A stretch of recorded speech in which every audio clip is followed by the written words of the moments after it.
నా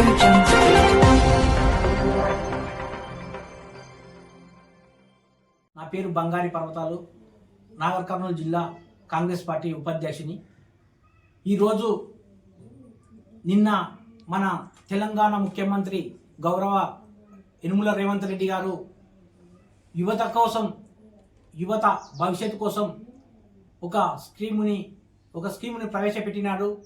యువ వికాసం పథకం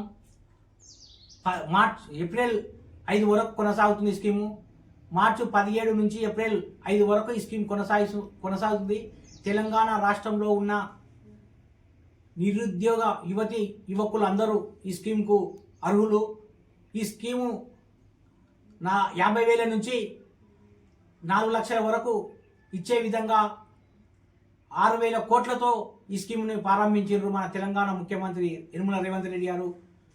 తెలంగాణ ముఖ్యమంత్రి రేవంత్ రెడ్డి గారికి మరియు నాగర్ కర్నూలు ఎమ్మెల్సీ పెద్దలు దామోదర్ రెడ్డి గారికి, నాగర్ కర్నూలు ఎమ్మెల్యే కూచుకుల రాజేశ్వర రెడ్డి గారికి ఇందుకోసం ప్రత్యేక ధన్యవాదాలు తెలియజేస్తున్నాం, వారికి కృతజ్ఞతలు తెలియజేస్తున్నాం.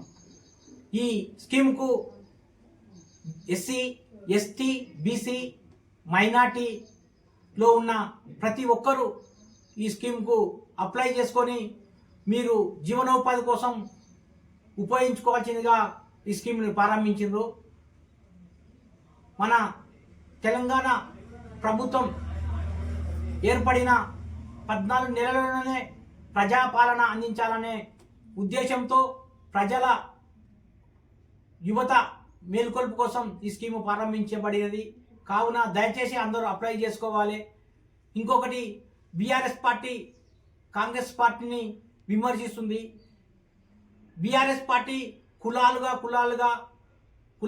విభేదాలుగా పెట్టి విభజిస్తూ బీసీ బంధాన్ని కొన్ని రోజులు, మైనార్టీ బంధాన్ని కొన్ని రోజులు, ఎస్సీ బంధాన్ని కొన్ని రోజులు, ఎస్టీ బంధాన్ని కొన్ని రోజులు, గొర్రెలని కొన్ని రోజులు, ఇలా అనేక స్కీములు పెట్టి అనేక విడతలుగా 10 సంవత్సరాల పాలనలో ఏ స్కీమును కూడా ఫుల్ఫిల్గా ఇవ్వక జనాలని మభ్యపెట్టి మోసం చేసింది. అందుకే ప్రజలు తగిన గుణపాఠం చెప్పిండ్రు. మా ప్రజాపాలనలో ఆ విధంగా విభజించి పాలించకుండా మా గౌరవ ముఖ్యమంత్రి వర్యులు ఒకటే స్కీములో ఎస్సీ, ఎస్టీ, బీసీ, మైనార్టీలకు కలిపి ఒకటే స్కీము 50,000 నుంచి 4 లక్షల వరకు ఒకటే తాపలో అందరూ అప్లై చేసుకొని అందరూ తీసుకునే స్కీము తెచ్చిన కావున ప్రజలందరూ దీన్ని వినియోగించుకోవాలని ప్రజలందరికీ తెలియజేస్తున్నాను. మీ కార్డు, రేషన్ కార్డు మీరు ఎంతవరకు చదువుకున్నారో ఆ మెమో తర్వాత ఈ విధంగా మీ సేవా కేంద్రాల్లో అప్లై చేసుకోవాల్సిందిగా తెలియజేస్తున్నాం. మరియు మరొకసారి మన కాంగ్రెస్ ప్రభుత్వానికి ప్రత్యేకంగా ధన్యవాదాలు తెలియజేస్తున్నాం. జై కాంగ్రెస్, జై జై కాంగ్రెస్.